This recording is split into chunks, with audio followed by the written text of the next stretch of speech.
महात्मा बुद्ध प्रवचन सभा में आकर मौन बैठ गए। शिष्य समुदाय उनके इस मौन के कारण चिंतित हुए कि कहीं वे अस्वस्थ तो नहीं है। आखिर एक शिष्य ने पूछ ही लिया, भंते, आप आज इस तरह मौन क्यों हैं? वे नहीं बोले तो दूसरे शिष्य ने फिर पूछा, गुरुदेव, आप स्वस्थ तो हैं? बुद्ध फिर भी मौन ही बैठे रहे। इतने में बाहर से एक व्यक्ति ने जोर से पूछा, आज आपने मुझे धर्म सभा में आने की अनुमति क्यों नहीं दी? बुद्ध ने कोई उत्तर नहीं दिया और आंखें बंद कर ध्यान मग्न हो गए। वह बाहर खड़ा व्यक्ति और जोर से बोला, मुझे धर्म सभा में क्यों नहीं आने दिया जा रहा है?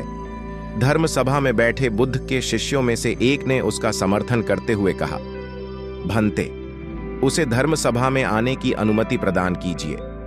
महात्मा बुद्ध ने आंखें खोलीं और बोले, नहीं, उसे अनुमति नहीं दी जा सकती है, क्योंकि वह अछूत है। अछूत? मगर क्यों?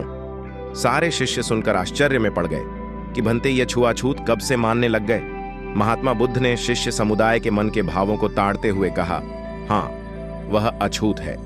वह आज अपनी पत्नी से लड़कर आया है। क्रोध से जीवन की शांति भंग होती है। क्रोधी व्यक्ति मानसिक हिंसा करता है। इस क्रोध के कारण ही शारीरिक हिंसा होती है।